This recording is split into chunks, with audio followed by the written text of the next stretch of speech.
Hello दोस्तों, आज मैं सेकेंड ग्रेड हिंदी में जितने भी अलंकार प्रस्तावित है वह सभी आपको सरल भाषा में अलंकार समझाऊंगी।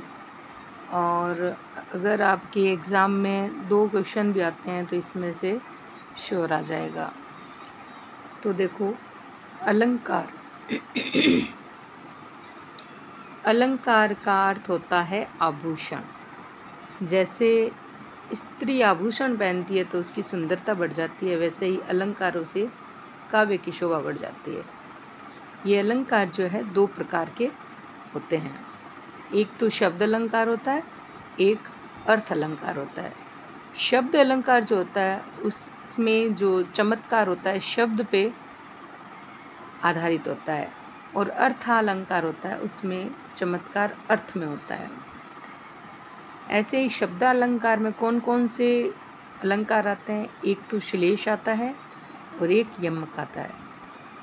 अब मैं आपको श्लेष अलंकार बताती हूँ। श्लेष अलंकार में क्या होता है, एक शब्द होता है जिसमें कई अर्थ चिपके हुए होते हैं, यानी एक शब्द के कई अर्थ होते हैं। श्लेष का अर्थ ही चिपकना होता है।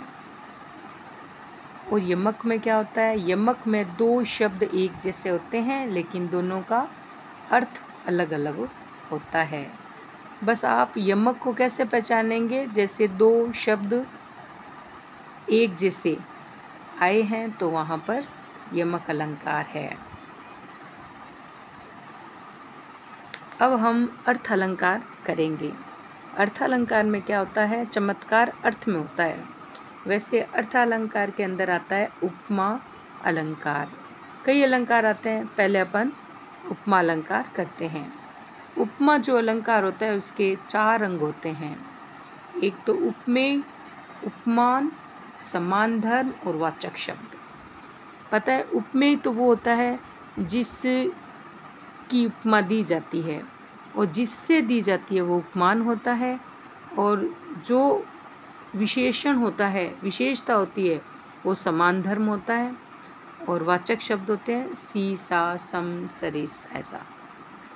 जैसे मुख चंद्रमा के समान है, तो मुख तो उपमेय हो गया और चंद्रमा उपमान हो गया, और सुंदरता उसकी समान धर्म हो गया, और सी, सा, सम जो है वो वाचक शब्द हो गया। और ये जो उपमा अलंकार है इसमें 4 अंग होना बहुत ही आवश्यक होता है। नेक्स्ट अर्थ अलंकार में है रूपक अलंकार। रूपक अलंकार की पहचान अभिन्न आरोप से करेंगे। कोई भिन्नता नहीं होती, यानी अभिन्न आरोप होती है इसमें।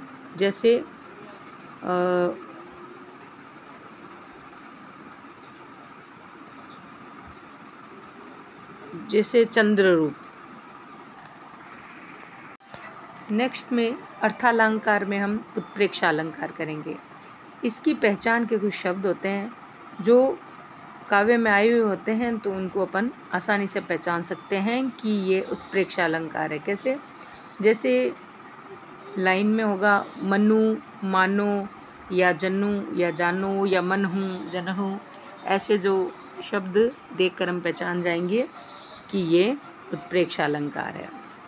नेक्स्ट में देखिए अर्थालंकार का दूसरा विभावना, जो अर्था अलंकार है। विभावना अलंकार वह होता है जिसमें बिना कारण ही कार्य होता है, कोई कारण नहीं होता, और उसको पहचानने के लिए एक शब्द होता है बिन। अगर वो शब्द आपको कहीं दिखता है तो वह आप समझ जाइए कि विभावना अलंकार है। नेक्स्ट देखिए असंगति। असंगति का मतलब होता है जहाँ संगति ना हो, यानी कारण कहीं होता है और कार्य कहीं होता है। जैसे इसमें एक उदाहरण से बताती हूँ। तीर ही है मेरे पीर रघुवीरे। अब इसमें ये लक्ष्मण जी का संवाद है कि भाई तीर तो मेरे लगा है लेकिन इसकी जो पीड़ा है वो श्री राम जी को हो रही है। तो कारण कहीं है और कार्य कहीं है। तो बात में असंगति हो गई, कोई संगत नहीं है, तो यह असंगति अलंकार हो गया। ऐसे ही नेक्स्ट देखते हैं संदेह अलंकार। इसमें क्या है, सादृश्यता नज़र आती है लेकिन होती नहीं है, और सादृश्य के कारण ही एक वस्तु में अनेक वस्तु दिखती रहती है, लेकिन वह निश्चय नहीं होती, उसमें निश्चितता नहीं होती। तो ये संदेह अलंकार हुआ। और इसको पहचानने के जो शब्द है वो है किंधो, कैंधो या अथवा। ये शब्द देखकर हम बता सकते हैं कि ये संदेह अलंकार है। जैसे किंधो, कैंधो या और अथवा, ये शब्द दे, इनमें से कोई एक शब्द उस काव्य में हो तो अपन आसानी से पहचान सकते हैं कि ये संदेह अलंकार है।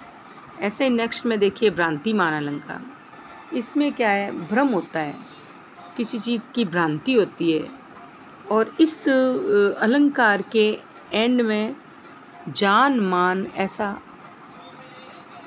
शब्द होता है जिससे हम इसको पहचान सकते हैं और बता सकते हैं कि ये भ्रांतिमान अलंकार है। पहचान के ये कुछ मैं आपको जो शब्द बता रही हूँ वो 100% आपके बहुत ही काम आएंगे आपके प्रश्न को सही करने में। नेक्स्ट देखिए विरोधाभास अलंकार। अब इसको आप कैसे पहचानोगे? इसको आप ऐसे पहचान सकते हो कि जब वो आपका हिंदी का जो वाक्य होगा तो उसमें जो काव्य में पंक्तियाँ जो होगी उसमें विलोम होगा, शब्द का विलोम होगा, दोनों शब्द आएंगे, है ना, तो विरोध का आभास होगा। जैसे ज्यों ज्यों बूढ़े श्याम रंग त्यों त्यों उज्जवल होए।